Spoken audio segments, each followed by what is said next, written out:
Start. From then on, however, I invariably carried my debit card in my wallet.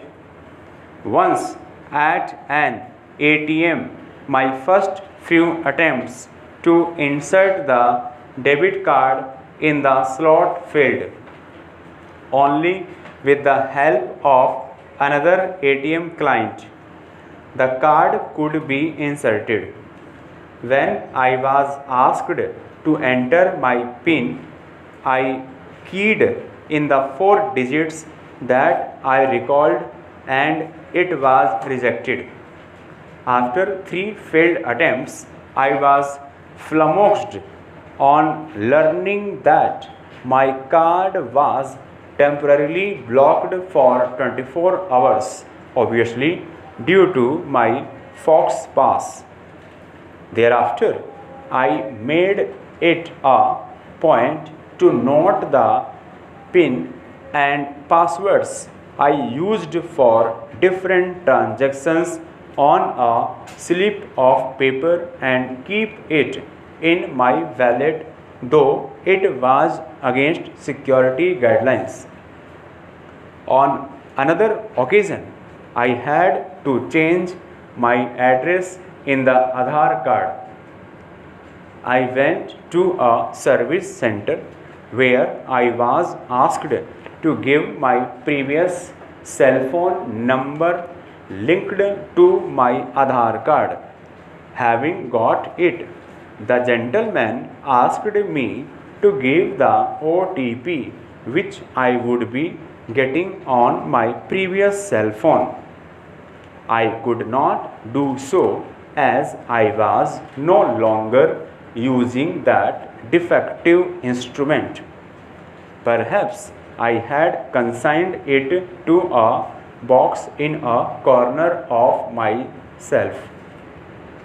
I returned home with the pious resolution that I should fish out the cell phone and activate it with the help of somebody.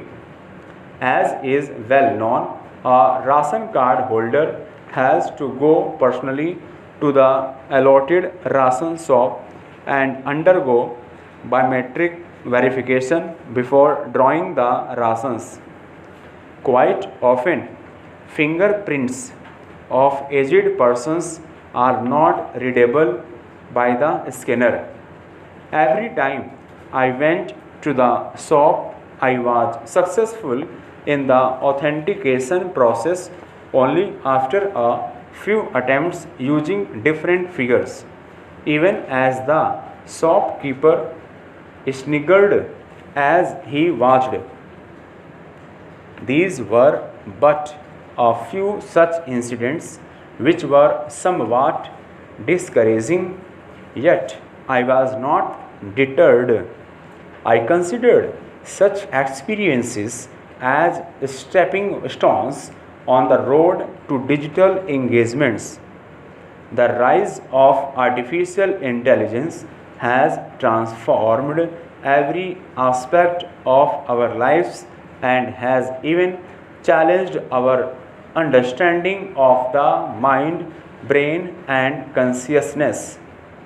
From the moment we wake up until we retire for the day, we encounter various AI tools that cater to our day to day requirements. From virtual assistants such as Siri and Alexa, adding daily tasks to recommendation algorithms on Netflix, personalized product suggestions on Amazon, predictive text on smartphones, navigation with Google Maps, fitness monitoring, fraud detection in banking, drone assisted agriculture, personalized education platforms, and chatbots such as ChatGPT. AI permeates every aspect of our lives, raising the fundamental question: Are we propelling machines to mimic human beings, or are we transforming humans into machines governed by AI? It refers to the transformative process where machines traditionally governed by programmed instructions evolve to acquire artificial intelligence capabilities, leveraging machine learning, deep learning, and natural language processing to process vast amounts of data, recognize patterns, self learning, and make autonomous decisions, thus behaving more like human beings. Stop.